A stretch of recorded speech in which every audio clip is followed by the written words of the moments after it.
जय श्री कृष्णा। हेलो दोस्तों, आपका स्वागत है हमारे चैनल भक्ति कथा संग्रह में।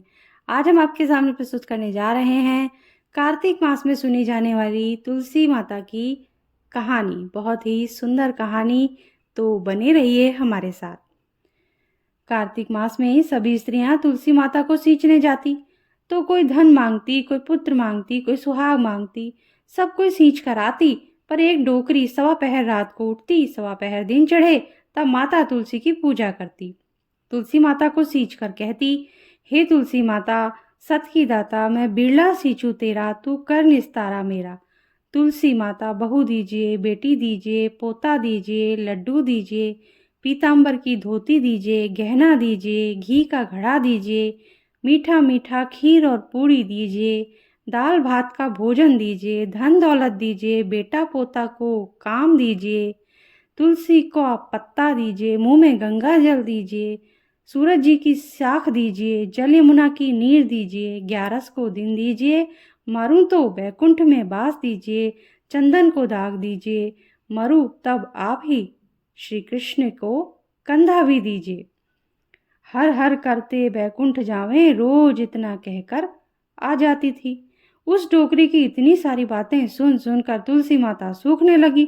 तब भगवान ने पूछा, आपको सभी स्त्रियां आकर उगाती हैं, पूजती हैं, तो भी आप सूख रही हैं, ऐसा क्या हो गया? तब तुलसी माता ने कहा कि आप मेरे मन की बात तो मत पूछो। तो भगवान बोले, अगर मैं नहीं पूछूंगा तो कौन पूछेगा? तब तुलसी माता ने भगवान से कहा कि एक डोकरी माई आती है और रोज इतनी सारी मन्नत मांगती है, पर मैं सभी मन्नत को पूरा तो कर दूंगी, फिर भी मैं आपका कंधा कहाँ से दूंगी उसे? तो भगवान बोले कि जैसा नसीब में होगा वैसा ही होगा, आप सोचिए मत और हरे भरे होकर फूलिए। भगवान ने कहा कि जब वह मरेगी तब मौके पर मैं और आप ही कंधा दे देंगे। आप सुबह जब वह पूजा करने आए तब कह देना कि सब कुछ तुम्हें मिल जाएगा। कुछ दिनों बाद वह डोकरी ठोकर खाकर रास्ते में गिर गई और मर गई। पूरे गांव के सभी लोग उस डोकरी को धर्मात्मा मानते थे, उसको तुलसी जी की डोकरी कहते थे। उसके परिवार में कोई नहीं था, इसलिए गांव वालों ने उसके अंतिम संस्कार करने की योजना बनाई और उसे नहलाकर जब बैकुंठ पर बैठाने के लिए उसे उठाने लगे तो उसकी लाश इतनी भारी हो गई कि उसे कोई उठा नहीं पाया। तो देखकर लोग तरह तरह की बातें करने लगे, कहने लगे कि यह इतनी पूजा पाठ करती थी, हर समय माला फेरती थी, इसलिए इतनी भारी हो गई है। वहीं पूरे गांव में चर्चा होने लगी कि डोकरी माई कोई भक्ति नहीं करती थी, वह छल कपट करती थी। हम जिसे धर्मात्मा समझते थे वह पापी है, जो कि किसी से भी नहीं उठ पा रही है। इधर भगवान ने सोचा कि मेरे भक्तों की निंदा हो रही है, इसलिए भगवान ने बूढ़े ब्राह्मण का भेष धारण करके आए और वहां पर एकत्रित लोगों से पूछने लगे कि यहाँ पर इतनी भीड़ क्यों लगी हुई है, जिससे लोग कहने लगे कि यह डोकरी माई मर गई है और यह पापीन थी जिससे वह किसी से नहीं उठ रही है। सब उठा उठाकर थक चुके हैं।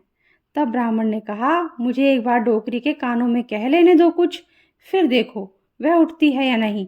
तो सभी लोगों ने कहा, आप भी प्रयास करके देख लीजिए। तब भगवान ने डोकरी माई के कानों में कहा कि हे डोकरी माई, देखो मैं आ गया। और जो डोकरी पूजा करते समय शब्द कहती थी वह शब्द उसके कानों में कहने लगे, तू बिरला सींचू तेरा, मैं करूँ निस्तारा मेरा।